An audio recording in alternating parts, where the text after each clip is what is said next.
Good evening, everyone. Hey. Evening. Hello. So we cover quite a bit of distance today.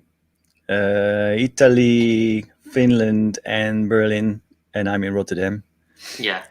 Decent, yeah. Pan-European. From the far north to the far south. Yeah. How far south are you, Andrea? A lot. I mean, near Greece, the end, the hill of Italy. Okay, cool. Somewhere like there? Yeah, very close to Bari. Okay, nice. How's the weather there now? Oh, it's like 7 degrees, 8 degrees. Okay, like this is the lowest that it ever gets there. Yeah, I mean, it also gets some snow in the past few years, but usually, doesn't drop lower than this. And then when the wind from the south comes over, then it can rise easily to 15. Sounds good. Yeah. It's yeah. Anyway, but the food is always nice there. So yeah. No matter how cold it gets, you at least get a decent plate of food. Yeah. And joining us from Finland, first time guest on the show, Samuli Kemppi. Welcome to the show, man. How are you? All right. Good. I think you have the prize for the best looking background today. Yeah, the most credible. It's the plutonium glow that I have here. Oh, what? Plutonium? No, it's just that light over there. Yeah, it looks like plutonium here on screen. Okay. Nice one. Yeah, it looks great. And we have Tim Locked Groove joining us from Berlin. Welcome, yep. Tim. How are you? Thank you. Pretty good. Yeah, pretty good. It's getting colder here, actually, because we're talking about the weather. I think today it's like close to freezing point. So, yeah. But pretty good, yeah. Been really busy in the studio for some reason. After our last chat, I remember we were talking about drum and bass for a while. I don't know if it was before or after, I can't remember.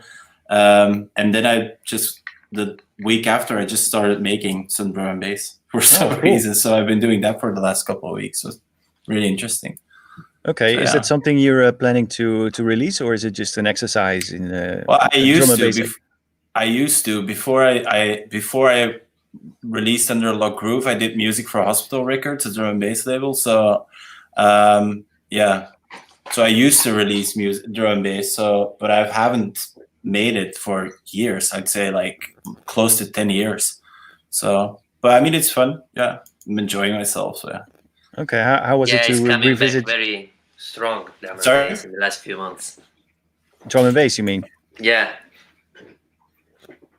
Yeah, how was it I think a lot of people. Sorry, so the delay. I should shut up. Go on. Yeah. It was like. I mean, there's a lot of interesting drum and bass being released now as well. And I mean, if I don't make it now, when am I going to do it? Like during the year when I'm playing shows or something, it's not really the best time to focus on that. So might as well experiment now and do some stuff. And there's some really good stuff in the drum and bass world being released. Like the production value of some of those things is just out of this world. So, yeah. So what type of drum and bass are you working on? Because it's like techno and house, right? I mean, the what people call drum and bass these days. How should I imagine what you are doing? Well, I mean, what I'm doing now is just mainly jungle. I wish I could make like the tech step stuff and like neurofunk, but like I can't. Like it's not for me. I wouldn't even know how to start one of these tracks. So I just stick to my guns and know what I can do, and I just make some jungle tracks. And I'm also like more minimal stuff, like the stuff Instrumental used to do. So a bit more like autonomic. They call it autonomic drum and bass. So I'm doing that a bit as well, but mainly jungle. so this involves cutting up, chopping up breakbeats and stuff like that, right? Yeah, well, I mean, I work with a tracker, so that's kind of fun as well, like the Polyamp tracker. which is really cool. Fun to use. Yeah, because I mean, I started doing it in my DAW, but it's really not fun doing it that way. So a tracker is actually perfect for this. And when they released that, I was instantly interested in it. And yeah, that's kind of how I started making jungle again and drum and bass, because of that machine. Right. Okay.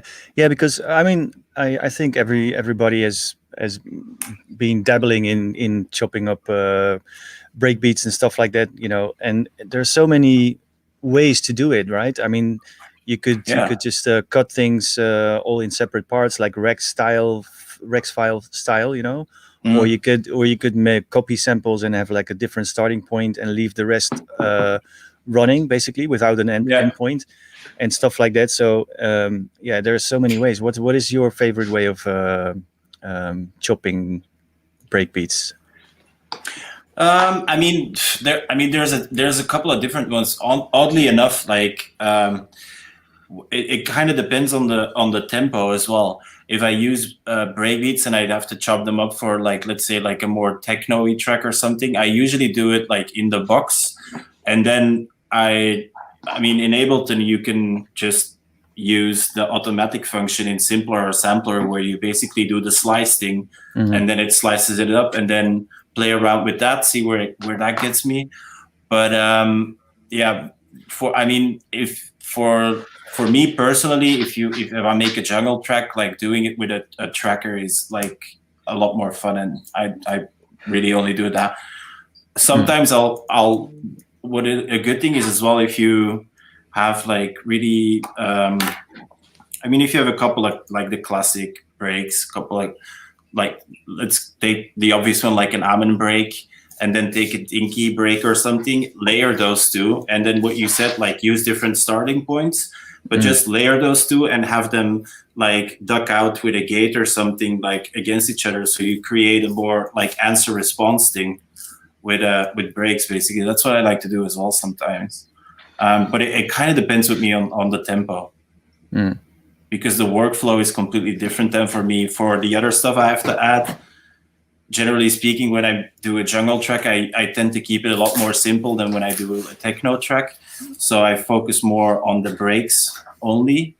And that's where a tracker really comes in handy. I mean, it's at least for me. I don't know how it is for other people, but yeah. So, well, good to hear you actually have the patience for it.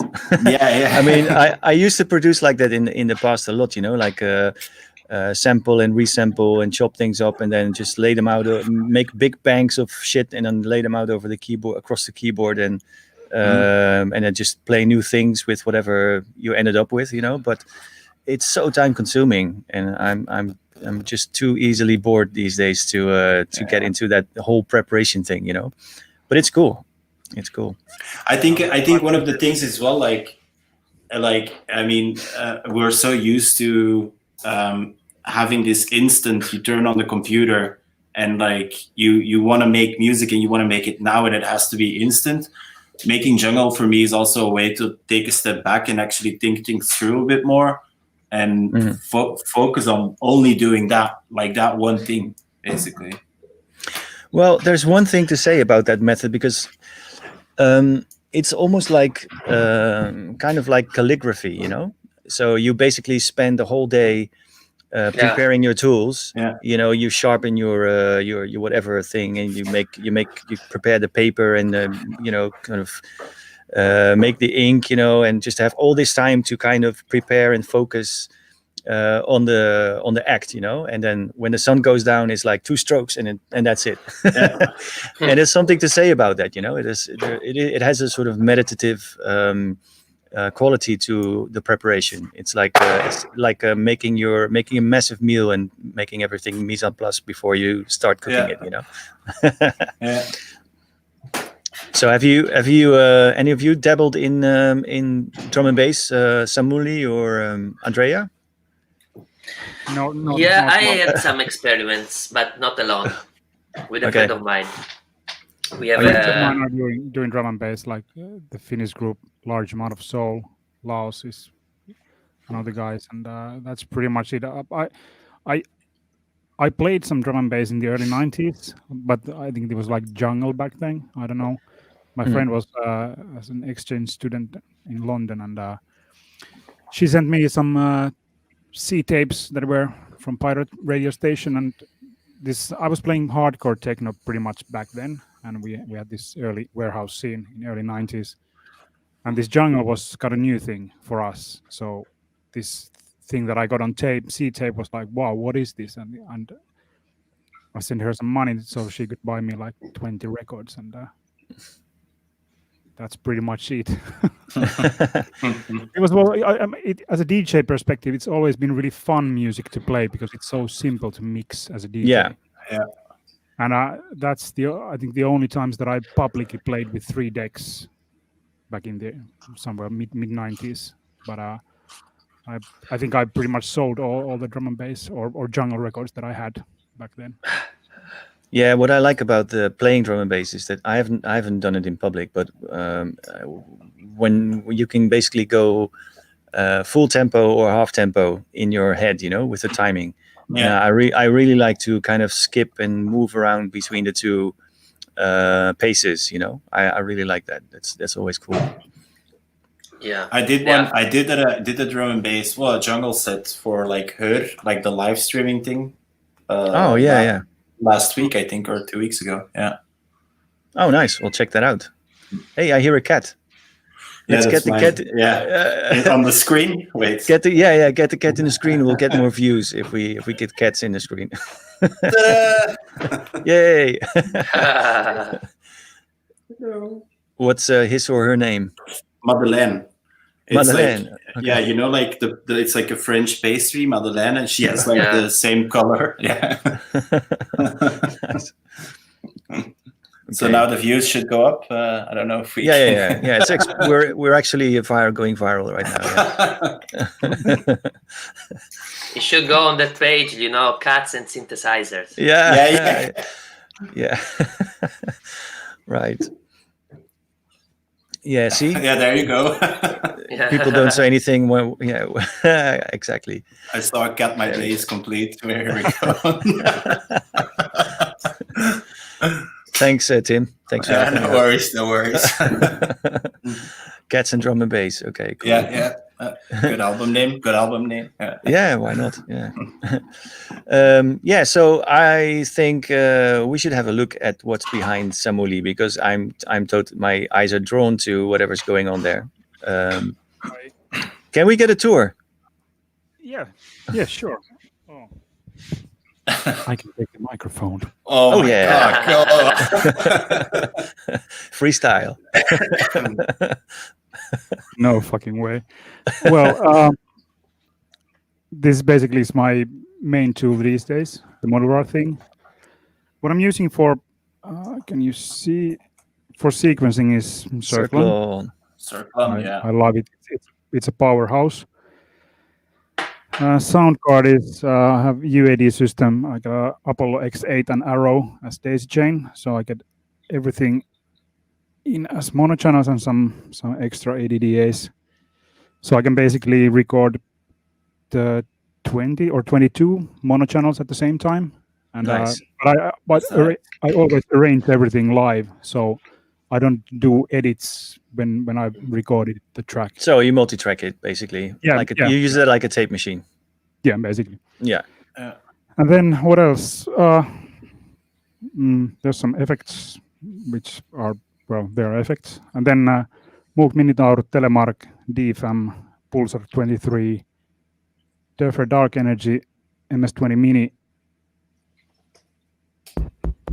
Vermona DRM, Blofeld, Lyra 8, Matrix Brute, Juno 106, ESX1, Miami, and XOX, TBXOX, and that's pretty much it.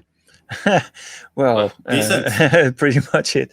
It's impressive, man. It's a really nice collection, a very flexible collection of gear as well.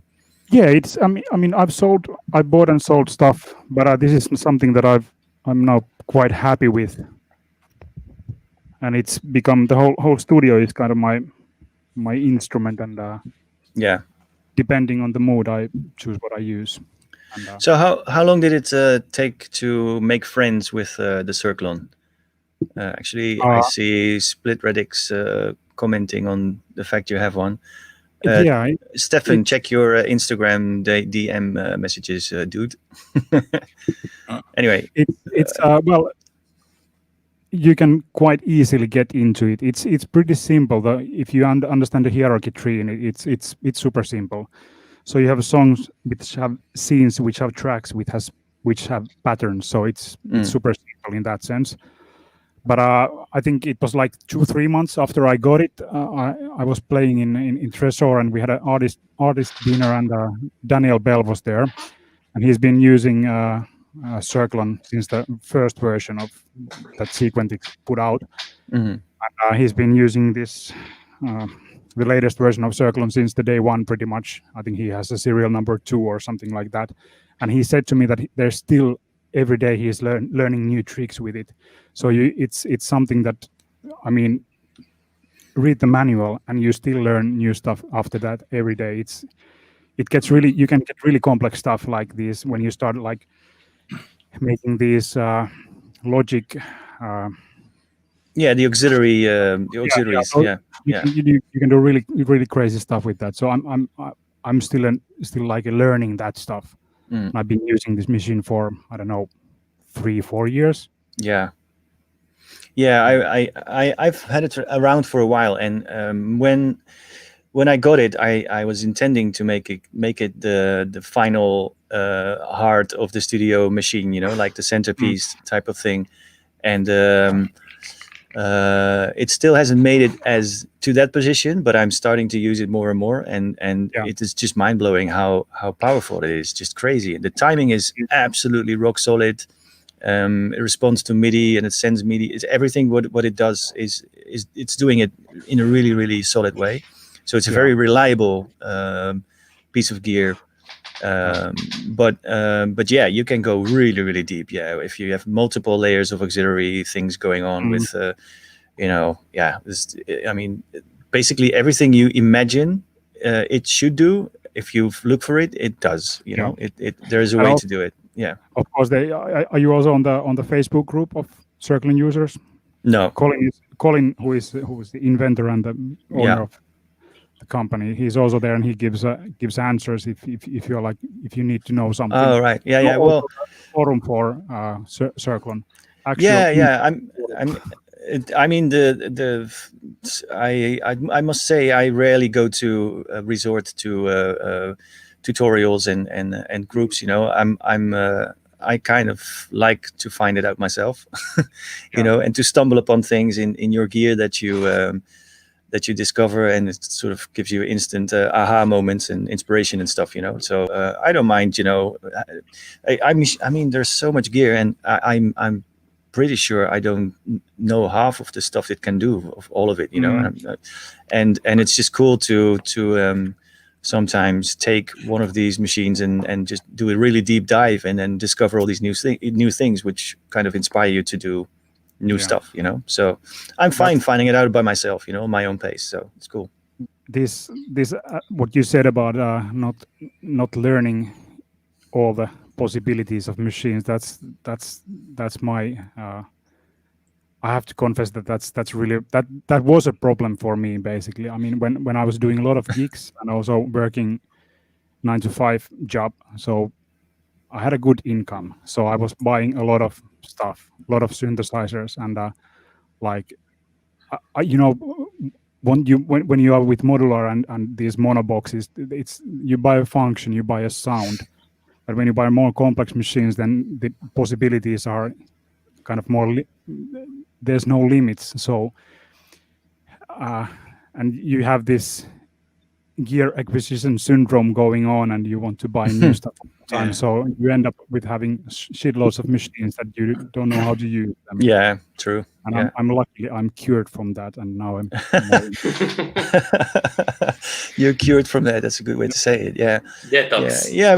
In a sense, it's true. We have we very often have people here on the chat who are asking, what should I get? What should set me up for a new studio? What gear do I need? And usually most people who've been doing this for a while, they say, just don't buy it too much in one go. Just get 1 or 2 machines and get to really know them and learn them inside out. And because every other piece of gear you get after that is putting the first ones you already owned in a different context, so it's going to expand the possibilities of the stuff you already have. And that's also something you have to get used to if you get a new piece of gear. It just changes the whole studio. Basically, if you get into something new, it might also change your workflow and therefore discover new features in gear you already owned and never thought you could use them in a certain way. And that they are like complementary to each other, I think is really, I mean, for me, it's really important that the stuff that I buy complements each other. I don't necessarily, I used to do this, but I don't do this anymore now. Buy like, oh, there's a new mono synth. Okay, I'm going to buy it. And then you end up with having 5 or 6 mono synths. And then, so like buying stuff that's complementary to each other is, I think, a really important thing to, Yep.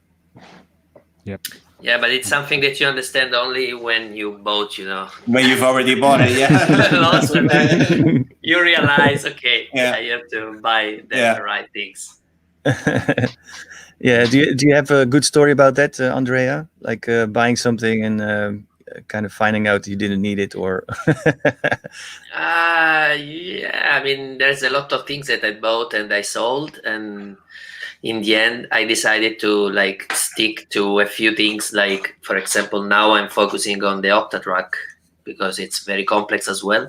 And I decided to unplug everything and just to do everything with it and with the analog rhythm, because I want to like set up a live set with only these 2 machines. Of course, I can use effects, and like I'm not mentioning like compressor, limiters, and stuff that you will always need. But I was for a couple years, I was very much into the Quayman, the Ace-1 MK2, and I was really using it for every kind of sound, from the hi-hats to the bass, like making almost everything with it. But then I realized that I was going too much into this kind of minimal modular style. So I decided that I was done with it, and I sold.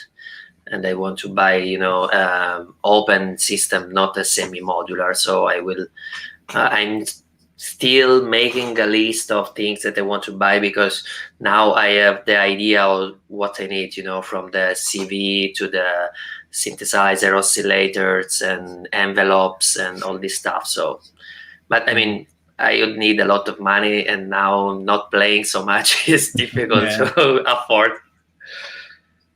The latest thing that I've got into is that at some point I had this idea that before I'm 50, I want to build my own synthesizer, like plan it by myself, like what the circuits are inside, and like build it by myself and design it also by myself, because I have a background in industrial design. And now I've finally taken like the steps for it. I'll show. Oh, wow. Well, like really baby steps so far.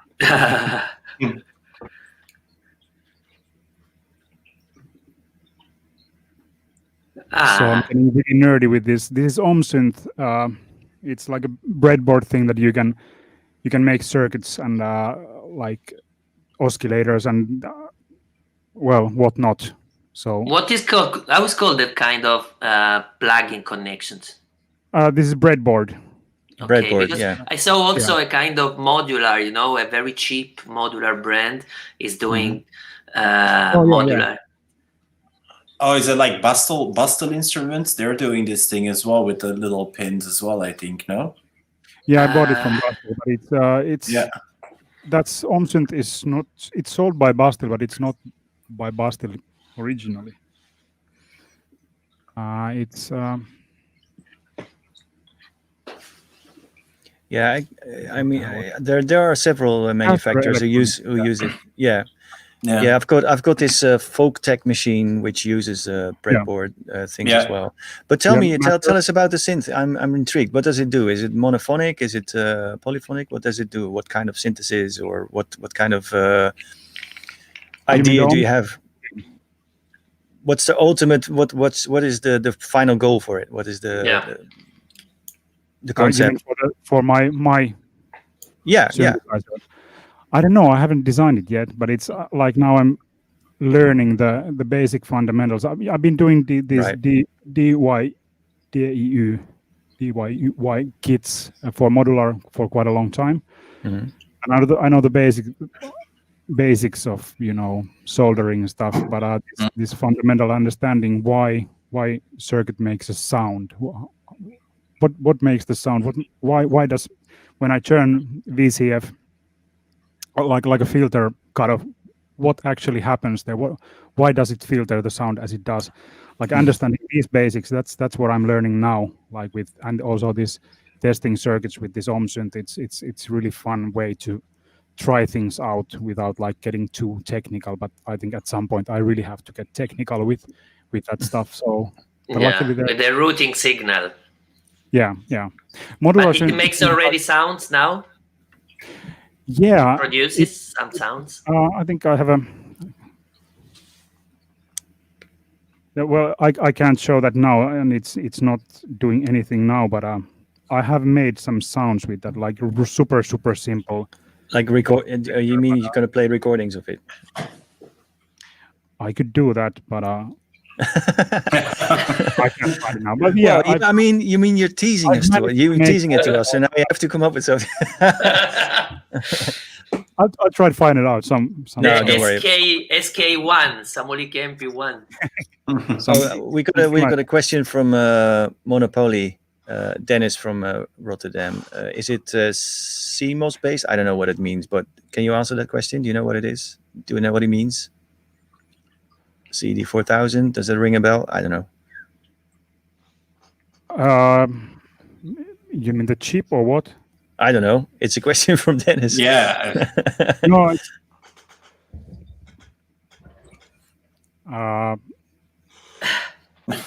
Could you?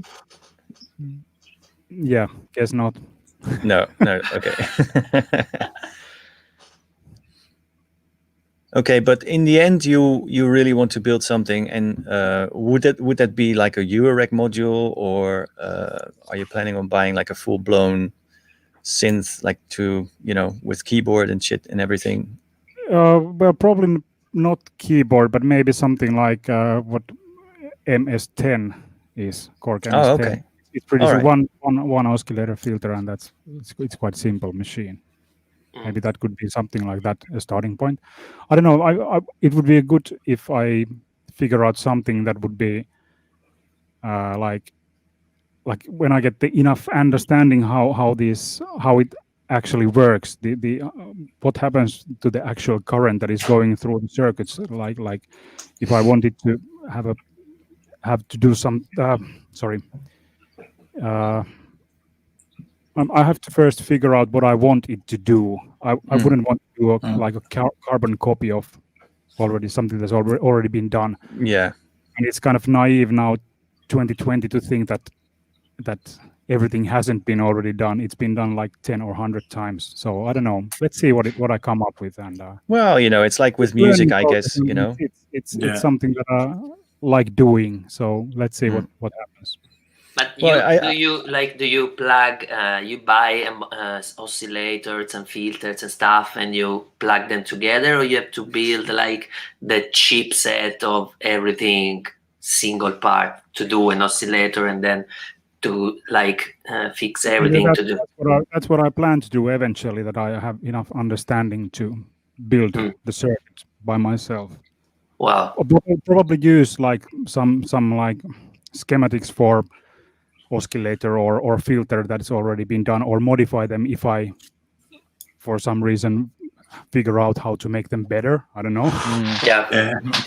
Yeah, I guess it's very similar to making music. Nobody invented music. We're always sort of kind of modifying ideas that are already out there into something which makes it your own. Like you use material and you use ideas, and then kind of formulate your own voice. Try to look for your signature, your voice, And I guess the same is true for instrument builders. They have this signature way of doing things. That's why certain brands always have a sound. Like Moog is unmistakably Moog, or Roland is always unmistakably Roland. As an example, they have a certain philosophy, a certain signature to the way they approach things. And this is exactly something that I would really, I don't know, it might take years and years to really understand why do these machines have their own characteristic sound? Right. What's the reason for that?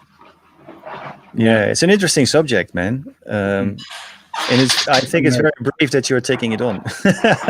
I would never have the patience for it. I'm really, really a beginner in this area. So please don't ask me any technical about circuits or anything.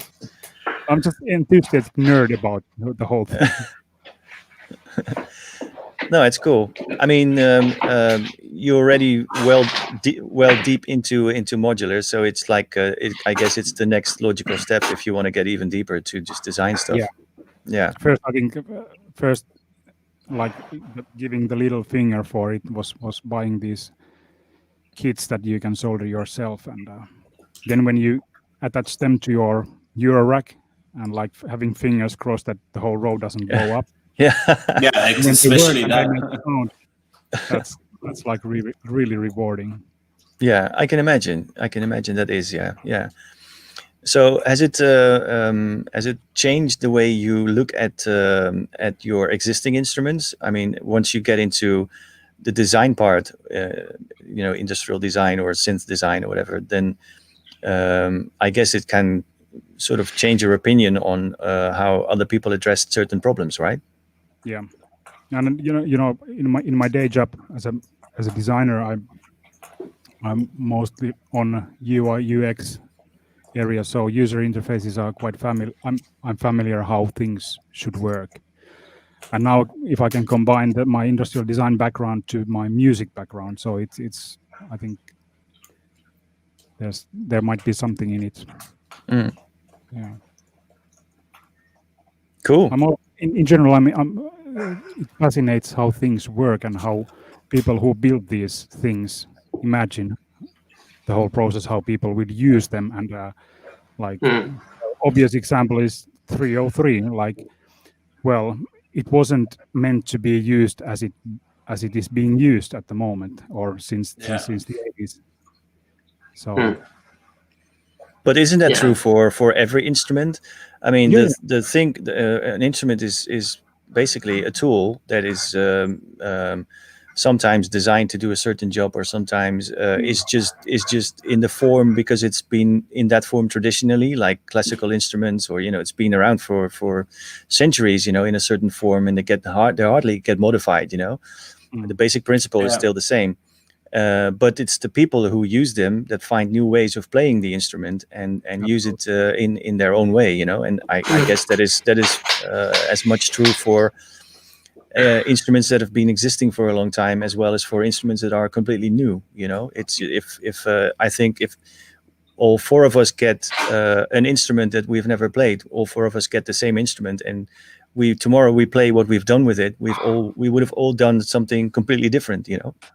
Yeah, definitely. I mean, it's true, especially for, I think one of maybe the best known example is like how, people have played piano for close to more than 100 years, like 150 years. The piano is now, like that note that everyone knows. People have just played it, but then people started putting stuff in it. It's something that's been around for a very long time. And people start to use it differently. Yeah, Tim, your internet connection seems to be.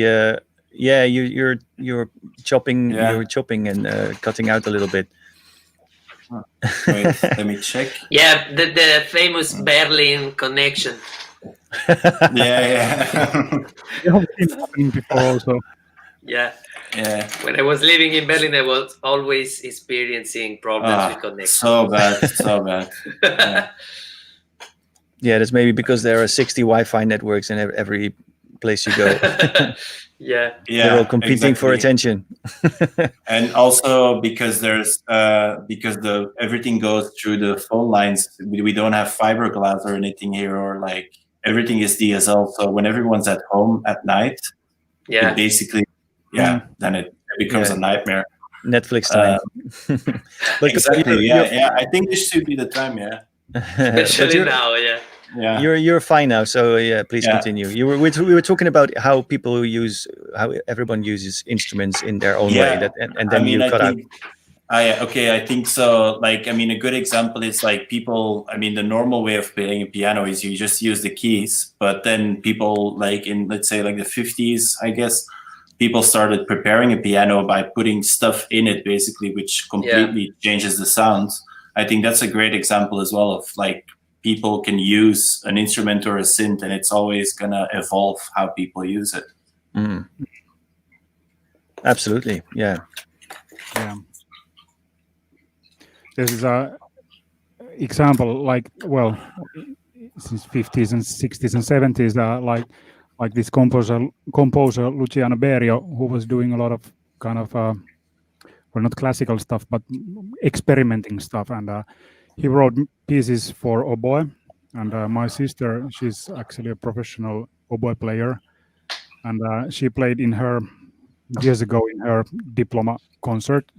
She played this piece by Luciano Berio for oboe, and it's like basically you are misusing the whole instrument. You are overblowing it and making it sound like, comparing to classical music, you make it sound like really fucking awful. But it was one of the most mind-blowing pieces of music that I've heard. I mean, it was amazing, simply amazing. There's a constant. You actually use digital or analog devices as a helper, because it has throughout the whole track. There's this constant H note playing, like one note on the background, and then as an instrument you are just misusing the whole oboe for it. It's simply amazing, and it's something you've never heard. Like, absolutely brilliant. Is there can we share links on the chat also as guest, because this, if I tell something like this, you can just post. I have to find you can it, so just I post in the chat, right? Yeah, because this is music that everybody should hear. So much old music is. I think that this is like the kind of approach that always a lot of people have when they are like not studying, that kind of how to say, when people is not studying something, they do things that go out from the academic visions, and so they innovate and they do things that the academic approach would not allow or would not even concern. Yeah, and you mean like how kids make a painting, like without a completely unspoiled mind, just be very intuitive and just do whatever comes up. At the same time, I think it's also the big limit of academic studies. When you go to a piano player that studied at conservatory, for example, they are a lot of time unable to invent melodies or to create music. Yeah, it depends. I mean, like there is, like if you go to in Belgium, if you go to the conservatory, you have the option to study electroacoustical music, which I think is, it's pretty interesting to do that. So I think there is options, but it's definitely true that once you put all these things in an academical structure, it becomes less creative and more about reproducing other people's work and not so much about looking for new ways.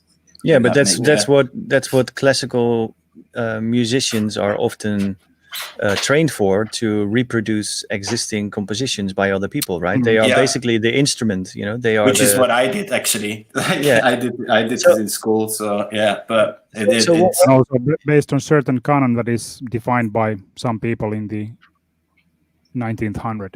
So it's still quite limited piece of what we consider as Western classical music, and Yeah. So we are missing a lot here. Yeah. Stuff Yeah, definitely. everywhere, a bit differently, but still, yeah. Yeah. What I'm wondering kind of about, Tim, is like you told us earlier, you have a sort of you have a trained background, yeah. You're a trained musician. Yeah, So, pianist. Yeah. Yeah. So, can you put all these things out of your mind when you are making music, or is it work? Does it work in your advantage, or how do you deal with that? Because I'm just wondering if that is somehow restrictive, or does it help in certain situations? It kind of depends. Like, I mean, I also did jazz piano, so I combined the two.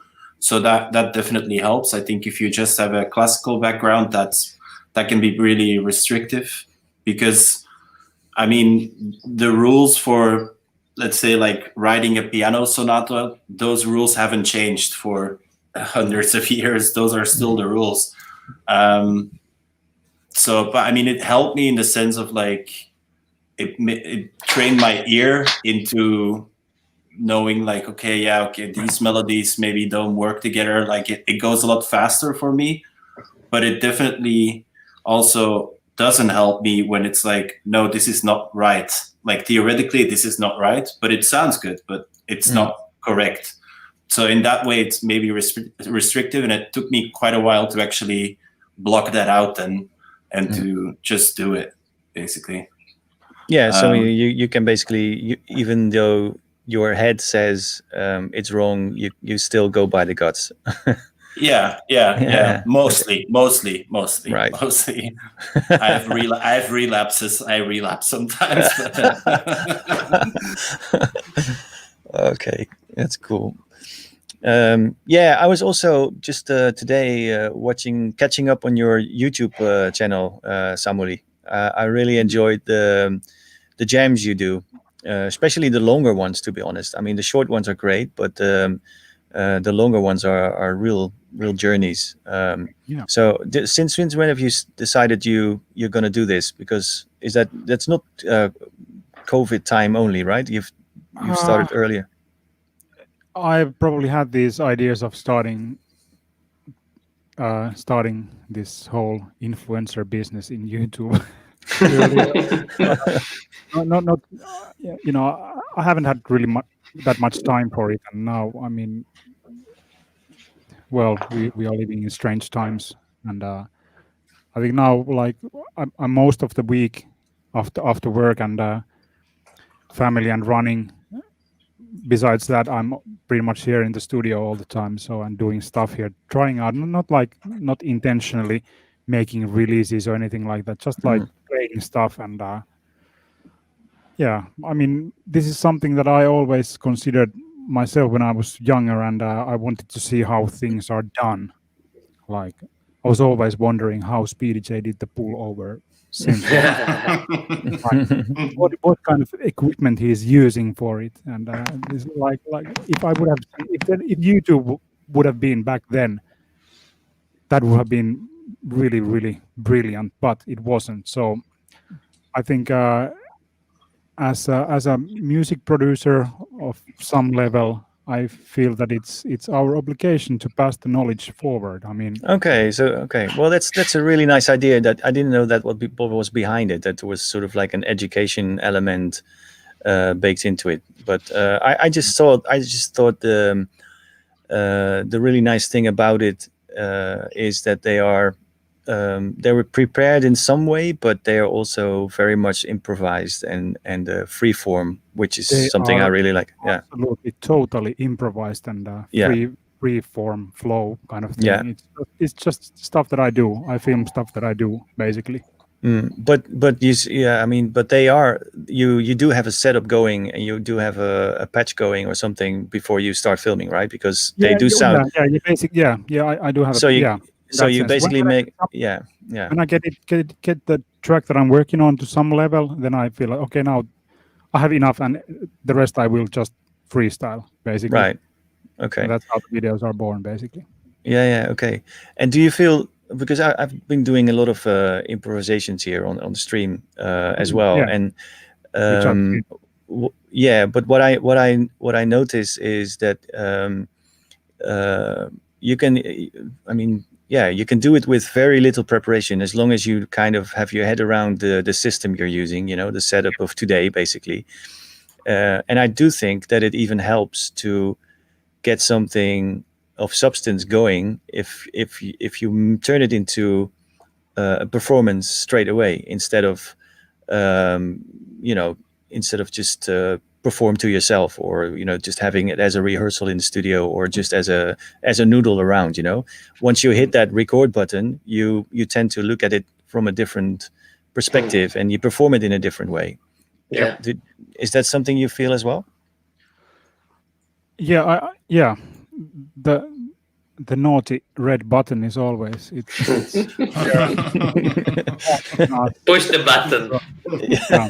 It should be like somebody secretly presses rec, and then you end up doing the performance of your life. But yeah, I know this is something that I try to reach when I do stuff, that I would have this same freedom and kind of I don't give a fuck about anything kind of thing when I'm playing just by myself. But immediately with the red button, it changes, and I don't know why. It's weird. Same as it's like doing the first time radio show, like 15 years ago. I mean, you are fine with DJing, you are good at that, and then when you take the microphone in the radio studio and you start speaking, you don't have any more voice. It's like just like you get weird stuff coming out of your mouth, and why does these things happen? I don't know.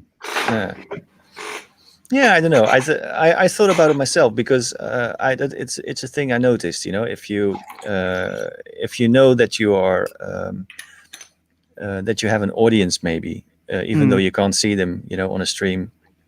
If you know it's going to be your only chance, you are, I think, more on high alert at some, in some way, because it's going to be forever. So your perception of time even changes a little bit. You're more in the moment and less distracted. You are really fully in the performance mode, and I think it's a good way of getting shit done, because if you're just noodling around for yourself and with yourself as the only audience member, it's easy to get distracted, or to be a little bit irresponsible, or to do just fuck around a little bit. And if it's going to be for a goal, or a result, or a purpose, then it's less spontaneous. You mean? No, it's not less spontaneous, but it's you're I don't know. It's more on it's more high octane. It's you're on a higher alert kind of vibe. I don't know. It's. But I think also this you lose this certain spontaneity when you are like purposely recording stuff for some purpose. You get into this kind of safe mode that I have. Really? I don't. I feel completely free, and I'm very happy to fuck it up and to kind of salvage myself from to kind of work my way out of bad situations. Maybe these YouTube videos for me is like learning process for getting like, so I wouldn't anymore. Yeah, you try to avoid mistakes. You mean? No. I mean, mistakes are part of our lives. That's what I love about doing stuff with the analog machines and arranging everything live so that I don't edit afterwards, is that there's mistakes, and those sounds human. I mean, it's not like if you open a filter just linear, you draw a line on DAV, it sounds like shit. Yeah, it's dead, basically. It sounds dead. Yeah. No, but I actually thrive quite well in situations where I have no clue how to get out of, So sometimes I create these circumstances on purpose, just whack something or just mute something or change the tempo radically or put things double speed, half speed, whatever. Just do something radical, just to see what's left after the demolition and then kind of build it up again. Just work your way out of the mess. And some beautiful moments sometimes kind of spring out of there, which is what it's all about. Improvisation is just to. But you always record everything. I'm specifically talking. Yeah, of course. I record everything. I do it like Samuli. I know you do hours and hours of recordings. Yeah, just like Samuli, I use the computer mostly as a tape machine, multi-track it. But I'm specifically talking about live performances for on the streams, right? Yeah, or in these days on the streams. Yeah. Okay. It's a studio environment. It's not like a gig for thousands of people, so it's fine if you fuck it up on purpose. It's cool. I'd rather have some element of danger in it than just a boring thing, So anyway, so Andrea, you were telling me about you were using the Octatrack and the other Electron machine to prepare for a live set. Really, that's what you were planning to do, right? Eventually. Don't you have a hard time getting your music translated to those machines, or are you actually writing your stuff from scratch there and to be able to perform them later? I mean, I like to edit a lot of like in the box, making the mix of the tracks, editing if I have to fix something, and the approach I'm using, because when you relate with a machine, you always have to think about how it works. So I don't want to use it like I was doing in the past. I was doing live act with of course machines, but the main sequencer was the Ableton Live. So I was like stick to this kind of mentality when I was kind of reproducing the tracks in the most similar way like they were released. And I was a bit closed in this kind of mindset, and I decided, okay, I want to go out from my comfort zone. So I bought this new machine, and what it is coming out is that I'm loading, of course, samples from my tracks, recorded from my modular sessions and everything else. And I'm loading it into the Octatrack and using it like for starting as wavetables or loops or something that can go in a totally different direction. Mm-hmm. Yeah, sure. But are you writing everything inside those machines with the idea that you could later perform the same material? Yeah, I mean, it's not always the same, because, sometimes I load a short loop, I like it like it is.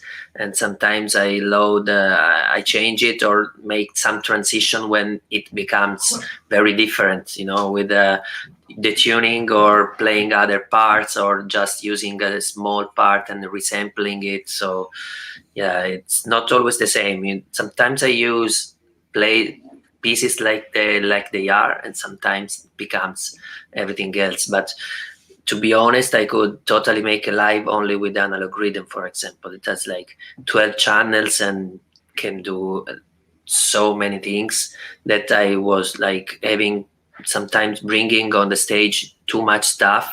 And when you are alone, you realize when you're in the studio, you always say, okay, I want this, and this. Yeah. Then you're on stage and you use like two things. Yeah. So you don't have the minds of free. 50 kilos. I used to travel with 50 kilos of gear. That was fucking insane. I think Voiski did a live set like in Berghain last year, where he only used the alpha bass, the Yomox alpha bass. Only that for like 2 hours and a half. 2 hours and a half. Yeah. Yeah, especially for techno in the end, you don't have to do. Yeah, I suppose it's possible. Yeah, why not? I mean, it's if you're prepared. Yeah, I mean, a couple effects and it's gone. As you said, Andre, and this has always been a difficult for me because I was doing a lot of live shows and working with machines only is like it's impossible to get them with you while traveling abroad. Yeah. So it was always kind of a compromise. Here in the studio, I can do stuff what I want to do, but like figuring out what is the ideal way of writing music for live set, I don't want it to be any different from the way I work in the studio on normal stuff that I do. So for me, it took some years, but finally I made this really compact setup for live sets, and I went back to Ableton. So I was recording stuff for it, and it was alright, but it's not as much fun, I would say. Yeah, that's the point. Yeah. I mean, unless you plug a very big control with a big MIDI controller where you set up everything into Ableton, so you can still mess with stuff. But I was also feeling that I was not having so much fun. I mean, yeah, of course, in the end, when you're doing live set, you realize that maybe you bring a machine to make only 2 sounds on 1 track, and then it's not effort. So yeah, I think that it's the most important thing is for me now is to keep it the most jam possible, controlled jam. Like when you know what you're doing, but you can still mess around. I don't really mind if a live setup is not as versatile as a studio setup, because I think what's more important is the flexibility you can achieve with a small amount of gear, because I mean like you said, Andrea, it doesn't really make sense to bring one box that just does one sound in one track. You might as well just sample it or find another sound. And then again, I don't think of live performances as something that should replicate music that you've already done. I think the beauty of a live performance is that you are sort of making it up on the go and out of nothing. This is the approach that they have people when you go to live show in the band concept, when the people goes there to hear the track, sing along the songs, track list.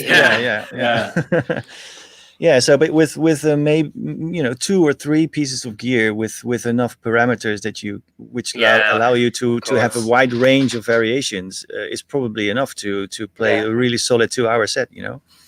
So I think that's the way I approach hardware live sets. It's a very small collection of stuff, but with very large parameter ranges, so you could go. Which gear you selected for your live set? Well, usually it's the 909, and then split out the instruments going through different things, and a 101 and some filters, some like little pedals and compressors, filters, stuff like that. And sometimes I use another thing that does poly stuff, or something in the range in that range, sort of longer sounds, like not monosynth sounds, but something else.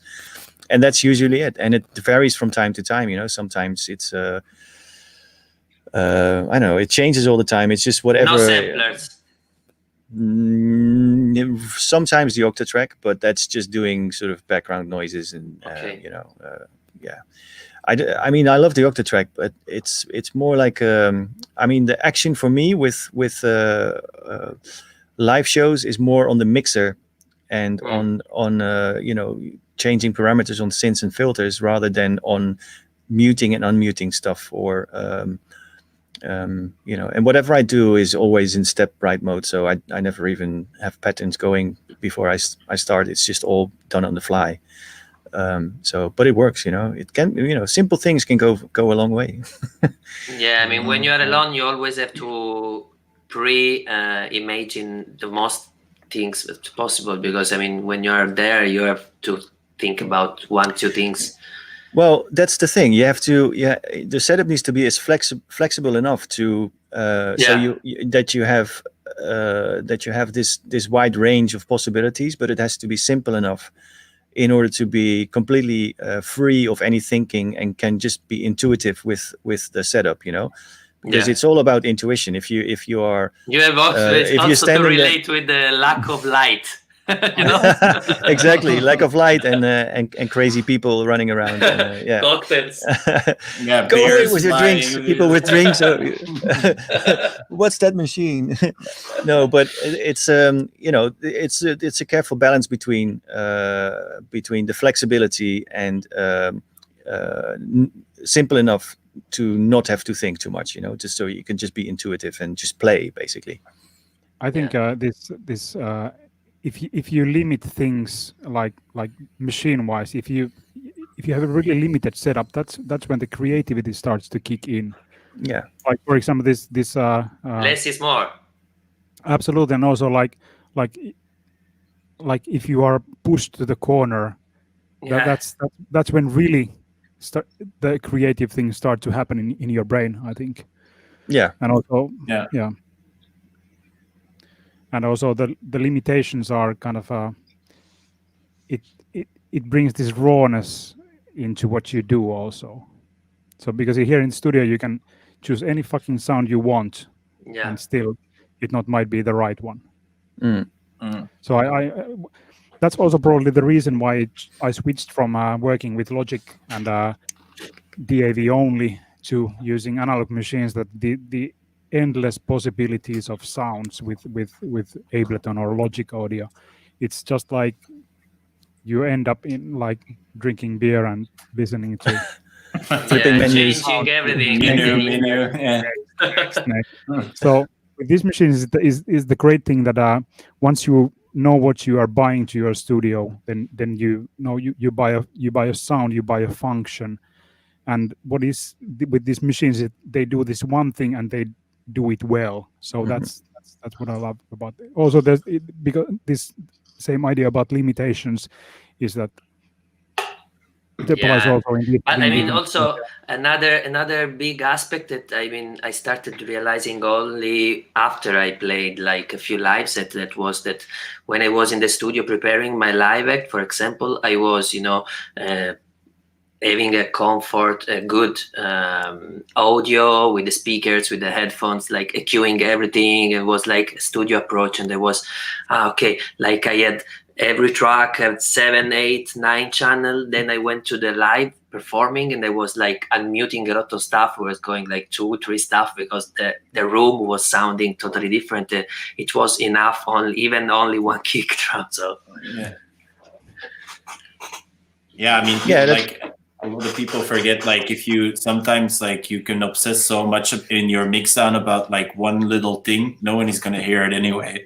Like 99% of the time. Like I mean like having 6 or 7 hi-hats on top of each other. The fucking stupidest idea ever. That's my cardinal sin. That's what I always do, and then I figure out why does this sound so bad. But more is more, and even more is even more. No, it's true though, but that's one thing that playing live teaches you. You know, the everything gets blown up to such big proportions that the purer the sounds and the less affected they are, the less produced in a way they are, the more hitting, the harder they're going to hit, and the more pure and big they're going to sound. You know, that's why I listen every week Mika Vainio, because I mean, cool sound. And you have a 10, and that's it. It's something that is you can easily get obsessed by in the studio if you're making something and you think, I just need to have this little cut at 75 dB and a little bit there and there. I mean, I'm these days I'm more about the broad strokes, and if that doesn't get me there, I'll bin it in next one. Of course.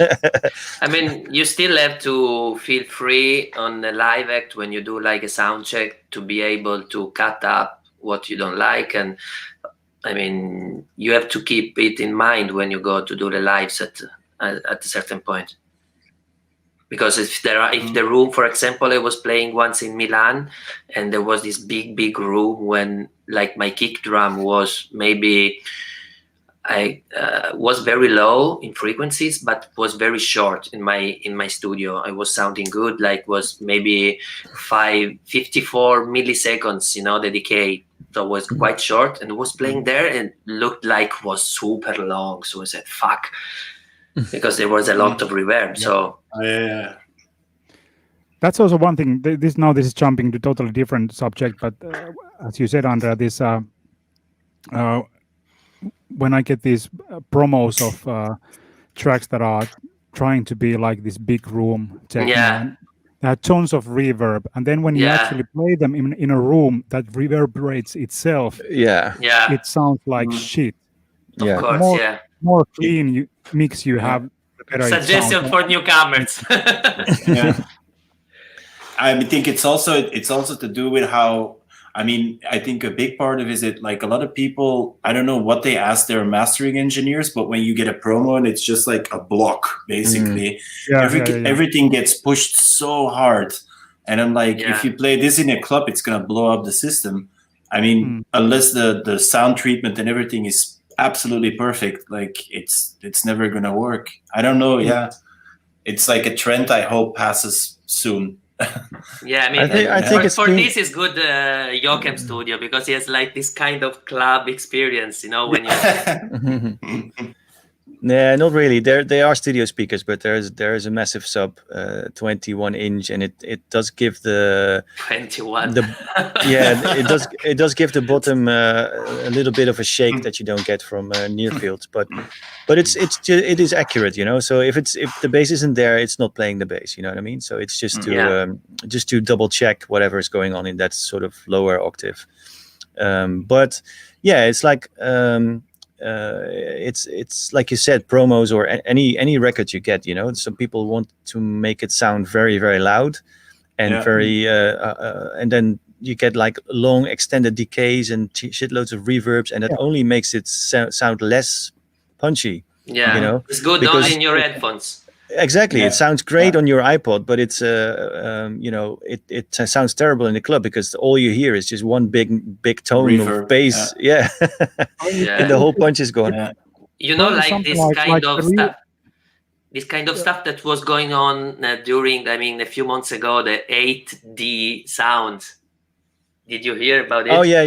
There was going a lot of these people. 8D sounds. What the fuck? Yeah. If you know a little about sound design, that it doesn't exist in any 8D sound. It's just fun. It doesn't even exist in this universe. 8D. And it was like a pan pot on the headphones, reverb and stuff, and it's like and some face fucking and everything. But I mean, it's a really cool technique, but I haven't really.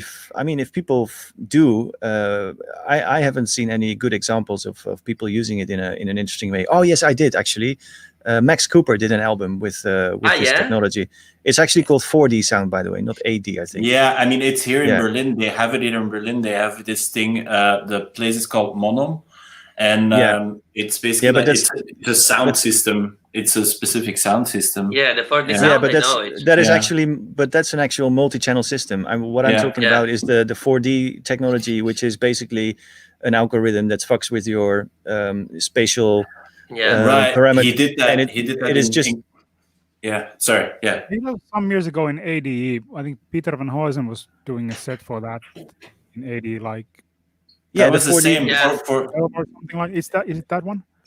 Yeah, the 4D sound system. Yeah, sorry, go on about that. I mean, but it's not the same technology because that actually has multiple.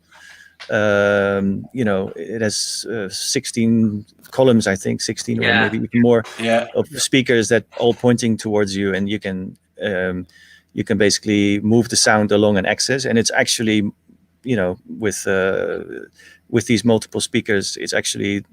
Changing the position, surround, like it's surround sound. Yeah, I think Max Cooper did this. This was in collaboration with, I think, Dolby. Even I can check if you that was Dolby. Yeah. Okay, my girlfriend did the press for that, so just checking if that was. Yeah, was it Dolby or something?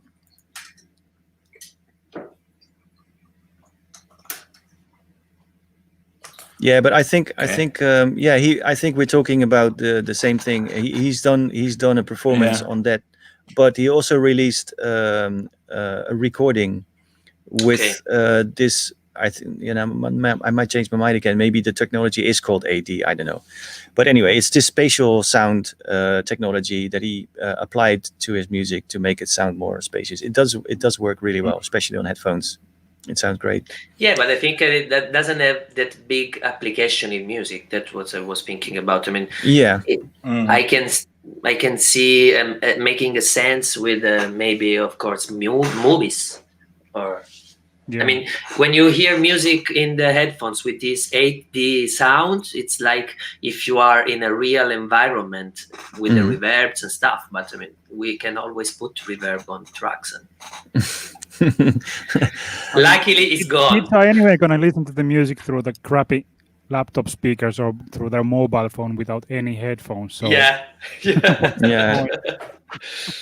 Yeah, but I mean the cool thing about the 4D setup is that they created a space and there is the location where you can actually hear the music that was created for that space, and it's not possible to replicate it on any other system in any other environment. So it is like a local thing, you go there and you experience the music on that sound system, which is great. I mean, there's nothing against that. I love it. I'd love to do something on that system sometime. But I think what you are talking about, Andrea, is to have spatial information in music which cannot be played in a special environment, but just on headphones or on speakers at home. And there you get the most terrible translation of whatever the artist has prepared, because nobody is listening in the same on the same system or the same environment. So there's no way. I mean, I've done the 5.1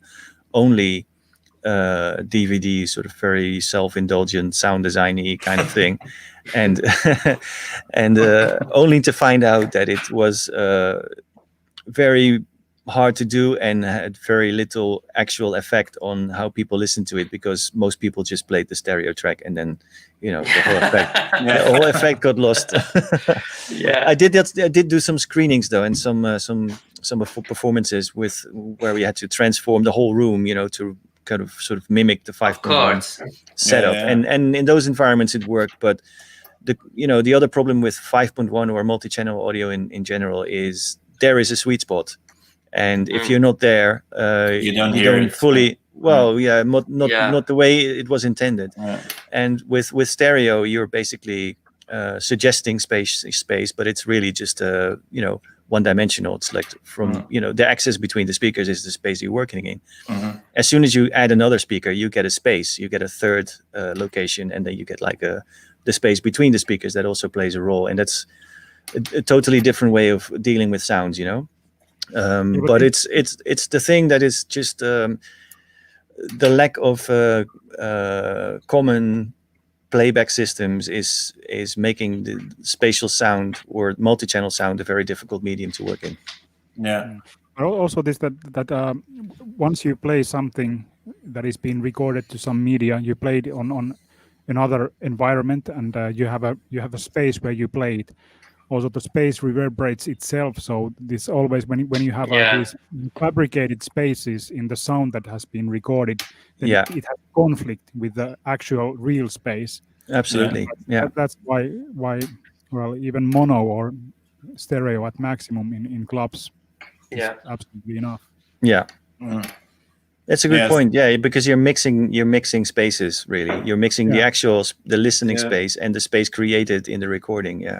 It's a good point. That's what reverb is. It's the sound reverberating in a space. So this is something that I wish I would have known much better. I agree with what also Mike is saying.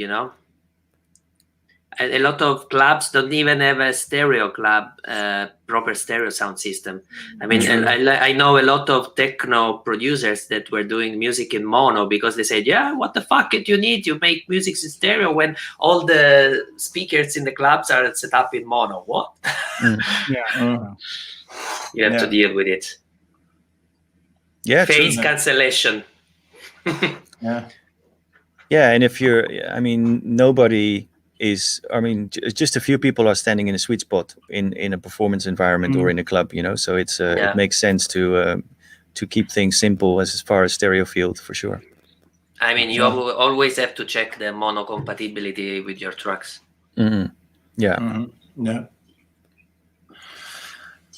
Yeah, I mean, I think there's not enough clubs that actually invest in also setting the sound. I mean, they might have good speakers, but then the setup is complete shit, basically. I think that's the main problem with a lot of clubs.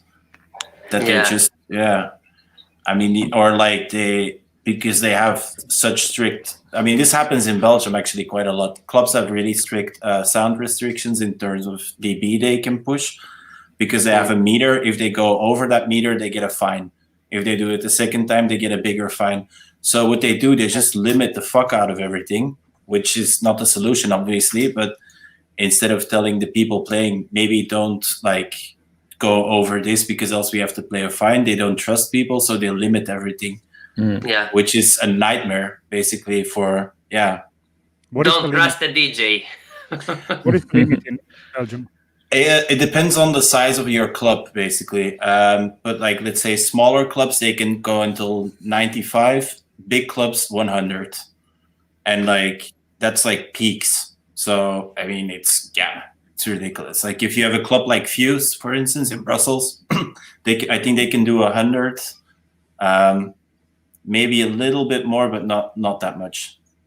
It's like if it's full, like they can, like the main room holds maybe 1,000 people. Yeah, it's you don't hear anything. Yeah, you don't hear anything. It's also pretty frustrating if you're playing as well, because you hear people talking constantly. And it's really it's not nice. It's not a nice environment to play in, actually.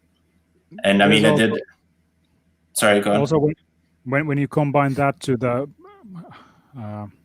lack of proper understanding of sound systems and how it's calibrated to a space, to a club space, then you end up having a shit loud music that isn't actually loud, but it's hurting your ears, and it sounds still kind of too low. But when you have like places with like really good sound engineers, they can make 100 decibels sound really loud. Really loud, yeah. That's beautiful. Well, not really loud, but loud enough. Do you guys as a DJs or performers, I mean, remember about clubs where in good or bad clubs where it was sounding very good or was sounding very bad? Because I can remember like a lot of clubs when I was lucky to play when it was sounding very good, and a few that was sounding very bad. But it is happened to you very often? Because I mean, I played very few gigs compared to Joachim and Samuli. I mean, it happened a lot of time that you go there and you say, it's not sounding good, the room. Well, one thing I can say is that there's no place sounds the same, you know. I mean, the thing is, and I also don't think loudness has to do with how enjoyable the music is, you know. It just all depends on the space, how people move inside the room, and you know, where the focus of the sound is, you know. I mean, you know, it also depends on acoustics, you know. Sometimes it seems very loud, but it's just the room screaming reverb at you, you know. I don't know, it's the sound, in that way it's totally complicated, but I always try to figure out the sound in the first 15 minutes while I'm playing. And I usually turn my monitors down almost all the way, and just listen to how the sound system in the room responds to what I'm doing, you know. Because if sometimes, you know, you get to a club and everything sounds really dynamic and it's not compressed or limited, and everything you do is actually translating to the room. But sometimes you find out that, for example, if they have a hard limiter on there, and you drop the bass, and all of a sudden the sound disappears in the room. I would like to know about these things, you know, when I'm playing. So I'm just not leaving. I'm not leaving that up to chance, you know. So I usually do that kind of if I don't have time to sound check, then I do that. I just first 15 minutes is always just see what the sound system does, and then sometimes I bring up the monitors a little bit just to have the direct transients closer. But there's always a mix between whatever the monitors or my headphones are doing and the sound in the room, because I just like to hear the acoustics. I play actually play with that. I play differently when the acoustics are in a certain way. If they behave in a certain way, with, for example, the high frequencies, or some rooms they really smear everything which is in the high range, and other rooms they are very clear and punchy in the highs and smear everything in the low end. So it's like I mean, it's something that I play with, and I also select my material based on the knowledge that I find out during playing. So sometimes I think, well, I better not play this record because I know it's going to be a disaster. It's going to sound like shit. Even though you could drop it just for effect or something, but because people recognize it or whatever. But sonically, it just doesn't make sense at that moment, and then I just stay away from it. Anyway, yeah. But do you for example, when you play in clubs that have like a treated room, like it was, for example, Trau, or this kind of clubs where they have phono stuff in the reduced reverb, like you are in the studio?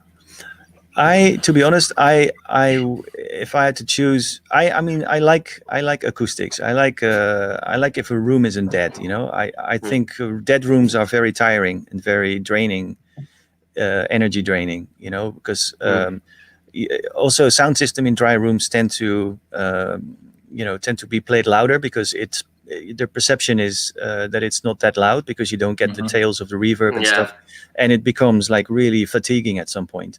So I don't mind the reverb. That's just what it is. You have to work with it, and too much is not good. But I don't mind reverb. I would say that I prefer more wet rooms than dry rooms. Okay. Yeah, same goes for studios as well. My studio is.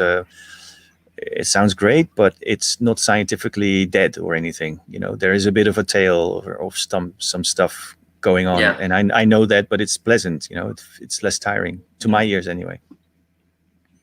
What about you? Yeah. I mean, I played like a few clubs where they have the room was treated, and I felt the same things you said. Like you feel like you are playing very low volume, because everything is so defined, and I mean the decibel in the end is that, and then the perception is very different. I mean, I like it, but it's not involving like if you have the room from the reverb from the room. Yeah, and now everything feels a lot more like confined, basically, and that's maybe the tiring effect you have as well. Everything feels really like close and upfront. And that's maybe the thing you said, that it's tiring to be in a dead room and play really loud music for an extended period of time. Yeah, for some reason I like the smearing of the sound. I quite enjoy that. Everything sounds a bit more rock and roll, or a bit more gutsy. And you can be more messy with mixing as well, and with levels. If things are smeared out, you can be more rough with. With dropping things, or just do radical EQing and stuff like that. I like it. It's more punky. The guy is asking if we tune the kick when you do live set, but I think not. That was a good question. For me, not, because then all the sounds in the tracks are tuned with the kicks. If I tune the kick out, then I fuck everything up. I mean, when I produce in the studio, of course, but I mean, he said that he was tuning it when he's producing music, so of course, but this can be like compromising, because when the tuning of the room is always dead, then you tune everything on the same scale. Well, for me, doing mostly more atonal kind of music, then when I was traveling with gear and doing live sets with that, then tuning the kick drum to a space, if I had a like really proper good sound check, then of course I made it sound as it should sound in the space. But it was more about I think the mixing, or not necessarily the tuning of the kicks. Yeah. But when I move to more compact setup on doing live sets, then not. I mean, I have really nice monitors here in the studio, so if these are really truthful, so to say. So if I made the mix really clean here, then it should be quite okay in most of the cases where I play it. So, What monitors are you using? Of course, Genelex. Okay, cool. Which ones? These are 80-30. Yeah, the new. No, 88, 40. 50, I think. The big one. Okay. Yeah. They are nice. They sound good. Cool. Yeah, tuning kicks. I don't know. I mean, if tuning means just making it sound good for a sound system, yes, I do. But I mean, I use a 909, so there's nothing really much to do on a 909. That is a really good thing for like using some kind of reference thing, no matter what it is, that you have used for a long time. For me, it's HD25 headphones. I know how things sound with them, so if I always check my mixes with those, because I know how certain club tracks sound with them. Yeah, I can reference from that. So it's yeah. I mean, there's this whole discussion about monitors. I had this chat this afternoon as well with masterclass people. I mean, if you're on a budget, don't get don't panic if you don't have the budget for expensive monitors. The best thing you can do is just to have one set of near fields or a pair of headphones that you know really well and you can trust. That's probably way more valuable than buying expensive speakers that are too big for your room. And to be honest, when I got the Genelec 8050 speakers, when I upgraded to these, it took me like a year to learn them like really well. How does it sound like? Because it's because then you have also to consider also the room, how it sounds. So. Yeah, definitely. Yeah, changing to new monitors is like something that will take you a couple of months or a year until you know them again. I mean, I've been on the same monitors for 8 or 9 years now, and I know them really well. And I'm a bit afraid to upgrade them or to buy new ones because I'm like, 20 years here, man. I'm still using the same ones for 20 years. Which ones are you guys using? PMCs, the PMC MB2. I mean, I've got a big room, so they actually work here. I've had them in slightly smaller rooms, but to be honest, this is the first time they really come to life. And also because here I can play unlimited levels, so it's cool. But I'm just very used to them. And the good thing is about these, you can work on them for a long time, just improvising, doing sound design. I work with them on the whole day, and they never fatigue me or they never bore me because they basically reach throughout the whole room. So I'm very rarely just in front of like on the mixing position. I'm usually way behind them, or not behind them, but like way out in front. And they still sound very pleasant, and they try to give me the right picture.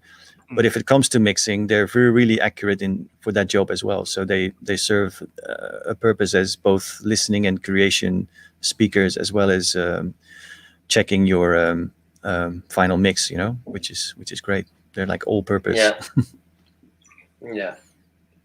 It's important, I think, to have a pleasant sound in your room. It's really helpful with feeling nice, feeling in a good mood to create. Yeah, because if you have monitors that hurt your ears because they're either too big for your room or they don't work in your room, it's also it's not going to make you creative. It's not going to give you any joy in making music, basically, because it will be a task to actually make music. Or if you can't mix on them on really low volumes or something like that, like I think that's all things you have to consider. Yeah. Yeah, there just should be sound, and the speaker shouldn't even be an issue. You shouldn't even be thinking about your speakers. There should just be sound in your room, and it should be pleasant. Yeah.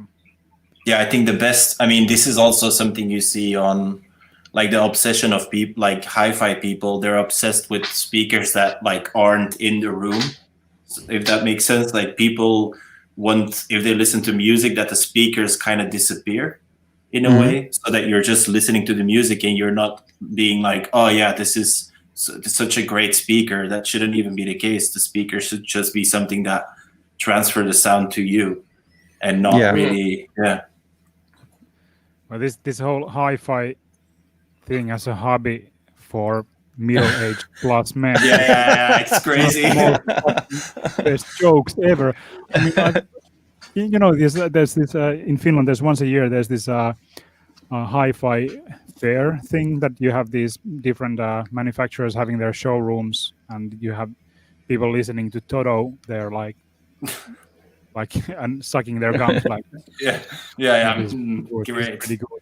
And then you have like cables worth of thousands of Yeah, euros. it's crazy. And they all play they all play the same music. They all play the same music. Always the same. Always. It's always like, if you go through a YouTube, just look on YouTube, look at like hi-fi show videos. It's always the same music, or it's like a Norah Jones track, or like a Toto Africa. It's crazy. Yeah. And it's so expensive. Like, I mean, if you're looking at, I was like, oh, these look nice, and then I look up the price, and it's like 50,000 euro. I'm like, why? And it's like, yeah, because we use like neodymium magnets and encased in gold, and like, I'm like, come on, like. The most expensive ones that I've seen on these hi-fi fair exhibitions was like pair of speakers, 180,000 euros, just the speakers. Crazy. Then of course the amplifiers and everything on top of that. Like for who and why? Because people pay for it. I think that's the reason. Yeah, I saw someone post this. I saw someone posted like €1,000 Ethernet cable. I saw that like a couple of months ago, that a company brought up $1,000 Ethernet cable. Why? Why? It's an Ethernet cable. It's not going to change anything.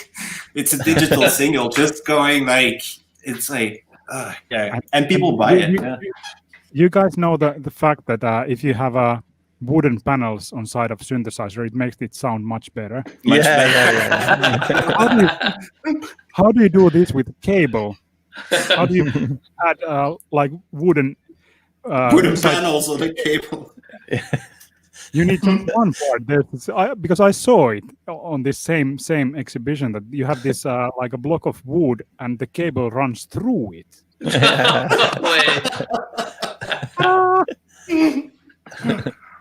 That's crazy. Yeah, it's really insane. I mean, obviously, clearly there is a market for it, because all these hi-fi fairs wouldn't exist, or like the whole industry wouldn't exist. You can buy a hi-fi equal.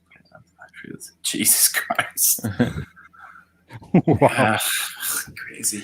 We're in the wrong business, guys. We should be selling. Clearly. We should be selling €1,000 cables. Clearly. But one more thing about this. Years and years ago, I was doing this industrial design case for this one audio company, and we had a lot of this material, like these hi-fi magazines, and that we were like going through and like doing some research stuff. And I kid you not, there was this compression of audio cables, like people.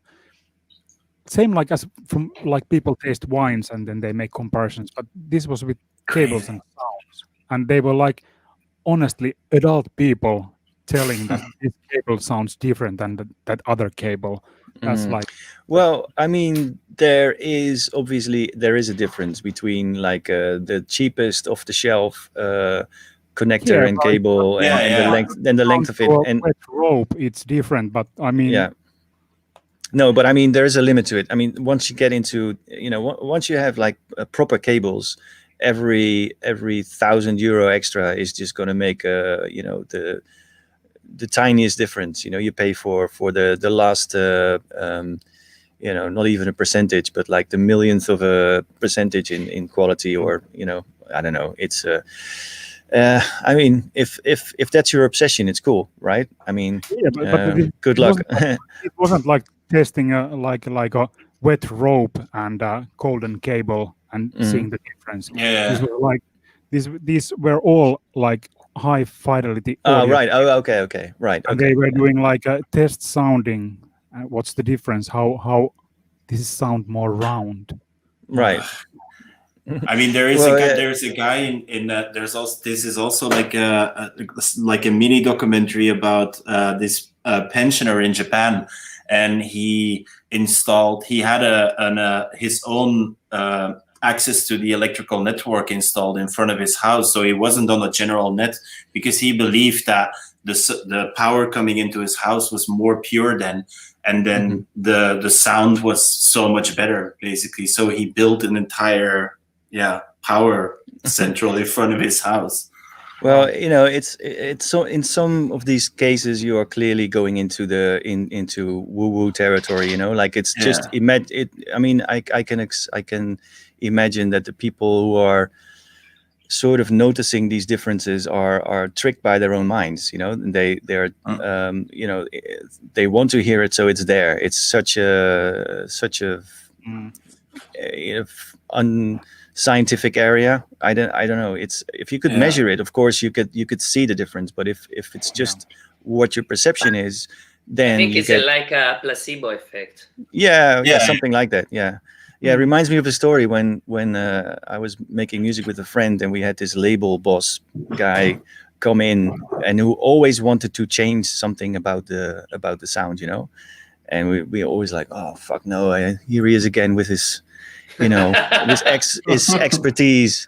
And I trust he never had any clue of what he was saying. No, but so I mean, I'm not going to mention any names, but I mean, at some point he said, yeah, it needs more bass and more this and more that, So basically we said, okay, well, here's the mixer, this is the bass and this is the treble, and you have a go. And then and we didn't know, but we bypassed all the EQs, and he was like, and he was like, yeah, did you hear it? This is much better. So it's a similar thing, like if you really want to hear it, you'll hear it. It's like it's in your imagination.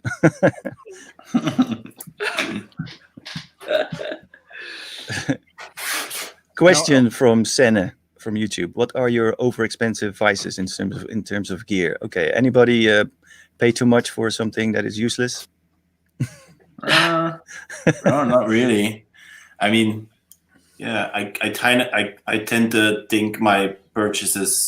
overthink my purchases usually when it comes to studio gear. So not that much. I mean, buying records, obviously, maybe that's even that falls under gear as well. But it's usually not even stuff I play out. When I was 19, I worked in a record store, and then my boss at the time got me hooked on like avant-garde music and Fluxus music and stuff like that. And that's something that I'll buy from time to time. That's a bit too expensive, but for studio gear, not that much, me. No, me neither. Actually, I don't really have any. I mean, You have a lot of stuff. No, but I mean, I'm not obsessed with it. I love it, but I'm not a collector. It's everything I've got is used in some way, and at some point. Do you still have the System 100 plugged? Not at the moment, but it's been here. Yeah, I mean, it's used all the time, but I think the only reason why it sometimes doesn't get used is because it's so bulky and it takes up half the table here, But it's still it's one of these machines. If you turn it on and you hear it, you start playing it, it's like, my God, what a weight! It really demands respect, or awe. It's like one of you these. have also the synth, Yeah. But you are using it? Synth gets used all the time. Yeah. Wow. I mean, these especially the Synthi is so versatile, and a lot of people that come here, they don't own one, and the first thing they want to do is try the Synthi. And the cool thing is, whoever touches it comes up with something completely different. And I hear other people. I've had this machine for 25 years. I've bought it when they are actually still very cheap, Cool. But to see how in all those years it still surprises me what can be done with that machine. It's just crazy. It's so versatile. It's insane. And sometimes you can make it sound obviously like a Synthi, especially if you use the reverb and the filter and stuff. But there are also patches possible which make it sound like something you wouldn't never guess that it's a Synthi. So it can make it sound really glitchy and stuff as well. It's crazy. It's a really beautiful machine. But it's usually that's just for experimental stuff. It's a fun box to just play around with. Amazing. So there is not anything that if you think about, you are not using so much. Not really. No, I mean, I never use everything at the same time. That's just not. Yeah, that's just not possible. So as I've told many times here, there's this table in the middle of the room, and for every project I build a new setup, and some stuff is on the shelf for a year without being used, and then all of a sudden you walk past and you think, oh, let's get this off the shelf again, and then it becomes part of the setup. So it's all rotating, Yeah. But everything gets used for sure. Yeah. Otherwise, it wouldn't be here. Cool. To the original question, I don't think that I have anything overpriced here or something that I pretty much sold all the stuff that I don't use. And there was also another question about when do you decide that synth has to go. I think for me it's like if I haven't used it for 2 years, that's the limit. That okay, maybe I won't use anymore at any time. Yeah, there you go. When do you decide when to sell gear? I mean, that's a when I need money. Yeah, when you need money to buy drugs. I'm saving money for motorcycle at the moment, so for Samuli, you say it's if it doesn't get used for 2 years, but I'll be honest, I've had pieces of gear for a long time, and at some point. When I was in my studio was in different locations over the last decades, and I think I moved 4 or 5 times. And I must say, if you are in a new room and have like a whole new idea for a setup or how to place your monitors and your, just basically, set up your studio.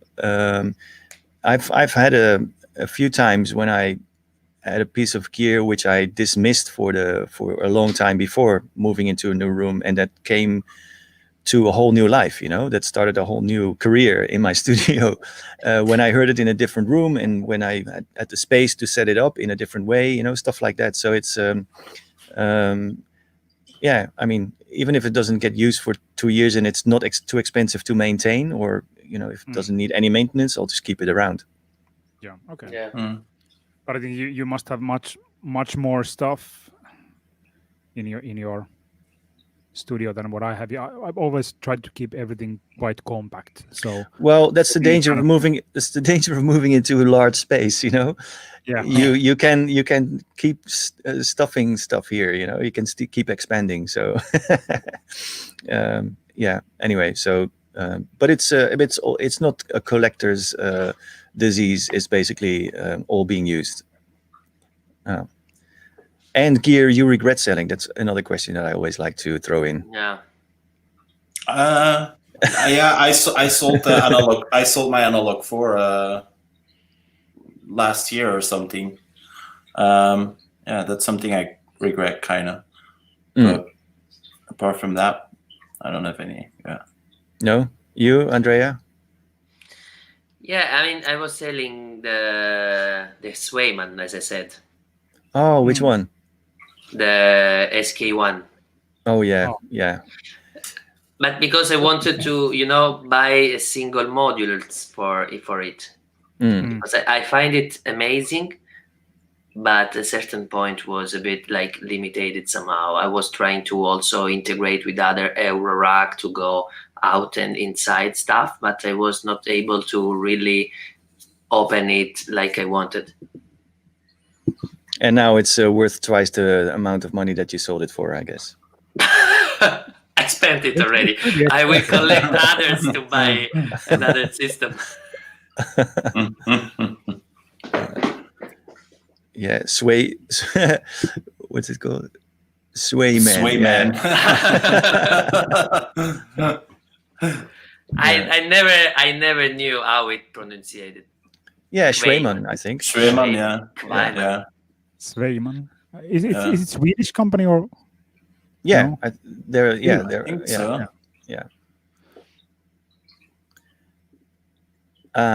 Question from Jasper. I suppose Jasper. Do you still?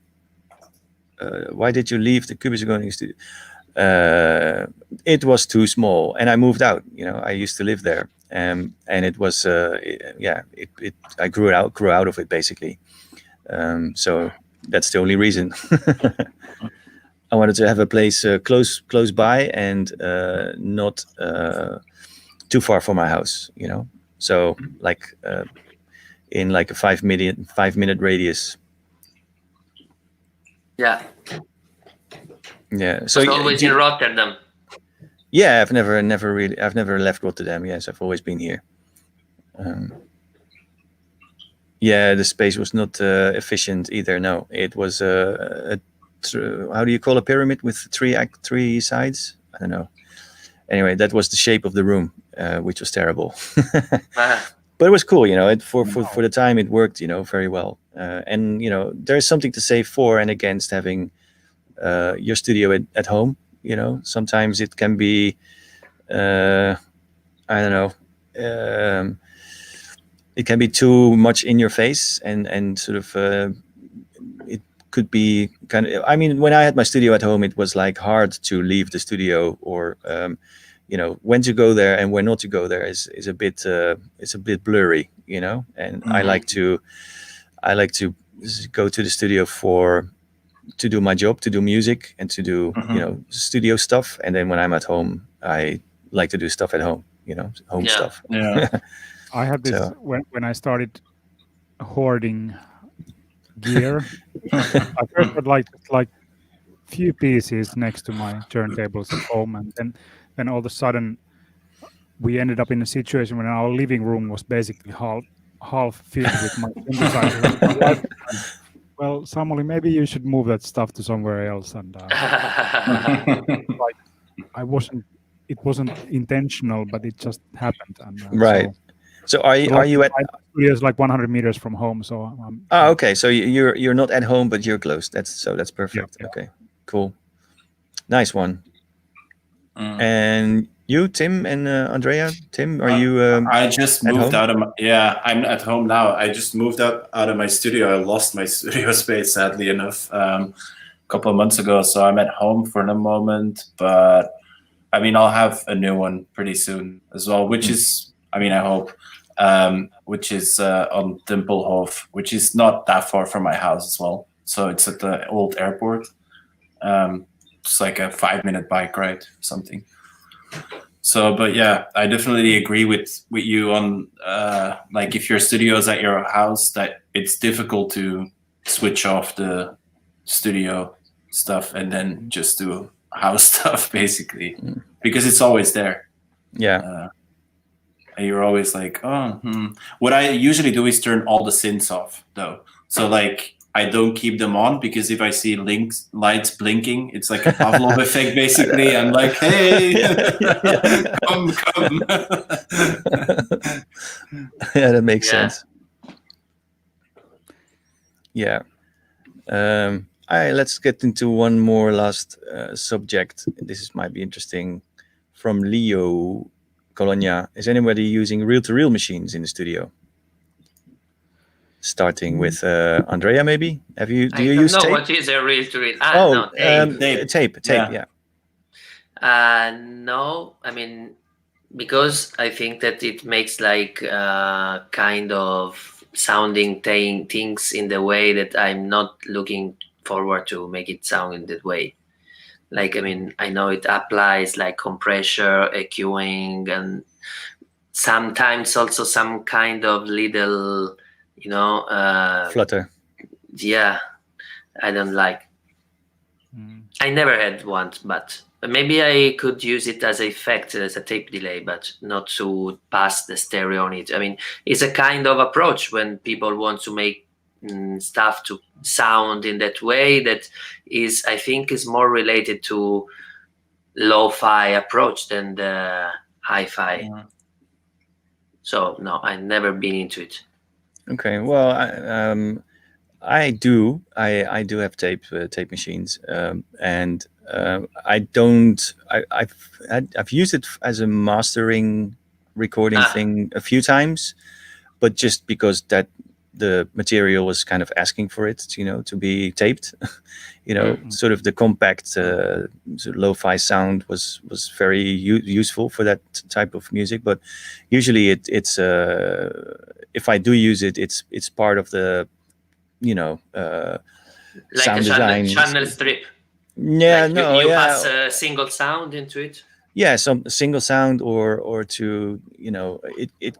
I mean, when I use it, very obviously as an effect. I'm not looking for tiny differences between a digital recording and a tape recording,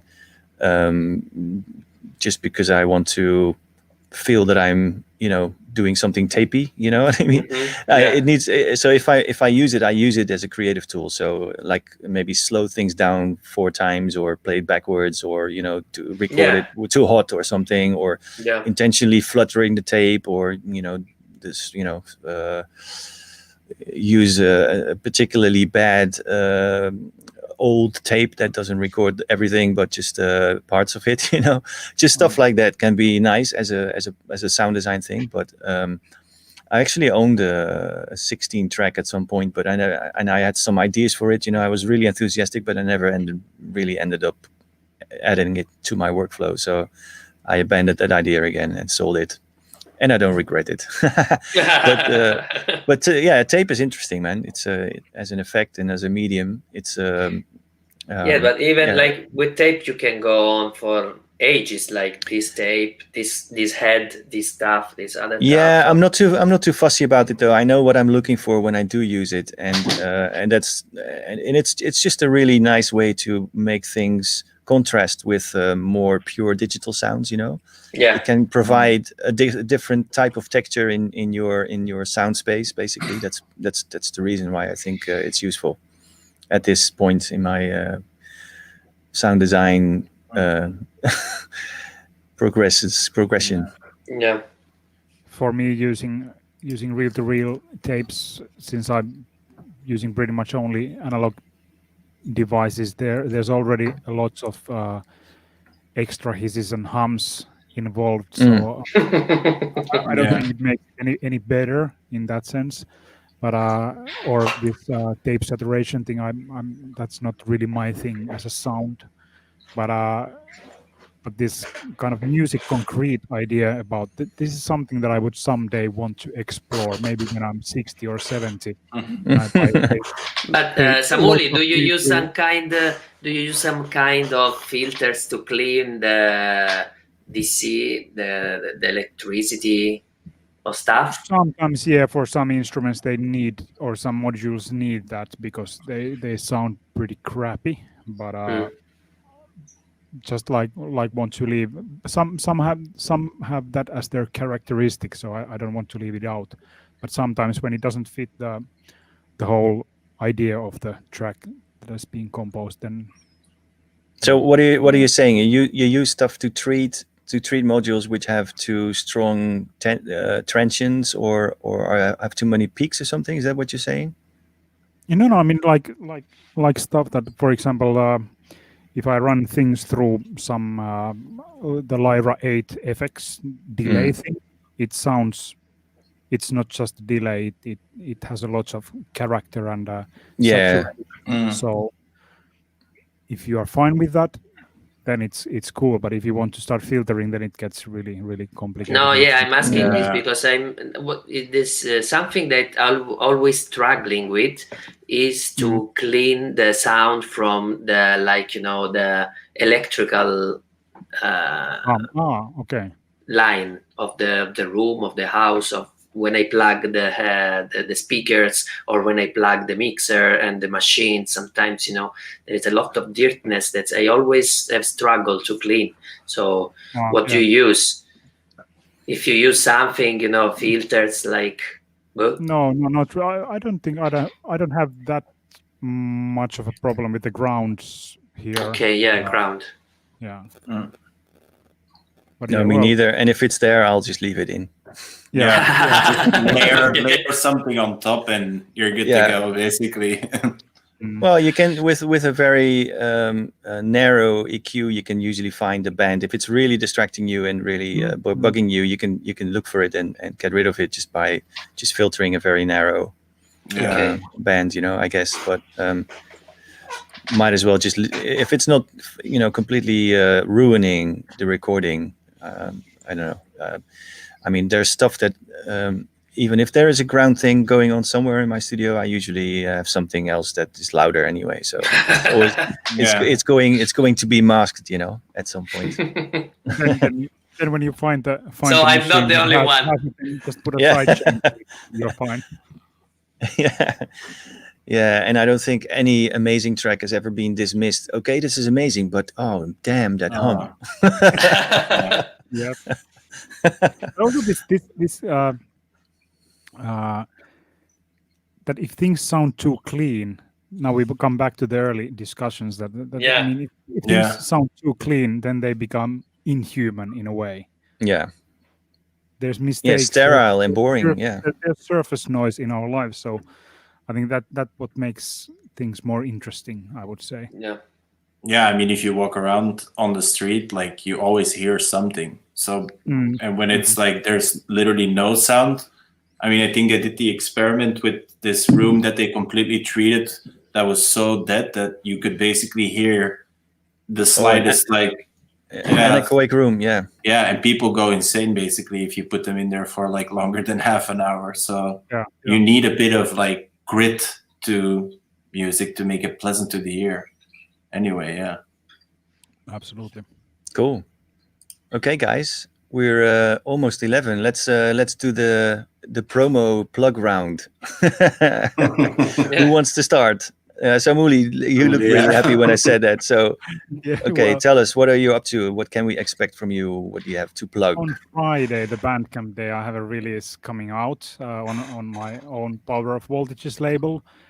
It's I did this live set for this audiovisual festival that was held here in Helsinki in October, and now this is kind of a digital album reconstructed from that live set that I made, and it's experimental, and it's on my alias Dissolution Step, and it's not techno, it's just like don't apologize for it. I don't apologize. I mean, it's something else than, so people don't expect it to be techno. It's my more experimental side. Okay, cool. I'm looking forward to that. I think that one good side of this big quarantine period is that a lot of people is paying more attention to experimental music, I think. Yeah, and people have time to do their side projects. For your head instead of the missing absent dance floors.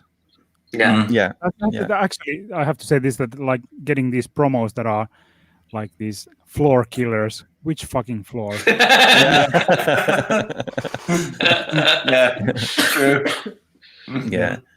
So so that's definitely we're gonna definitely look out for that one. I would also encourage people to check out Samuli's YouTube channel because there's some really nice jams on there. Anything else going on you want to promote? Anything else coming up? Or I have just no, that's the one. I've done only a few remixes for this period. I mean, I'm still waiting for the original stuff to come when the label will start again to release music. Okay, so you don't have anything coming out soon, but no, coming out soon, no. Okay, well, keep an eye out for your stuff, nevertheless, I guess. Thanks. And Tim? I have next week Friday. So next week Friday.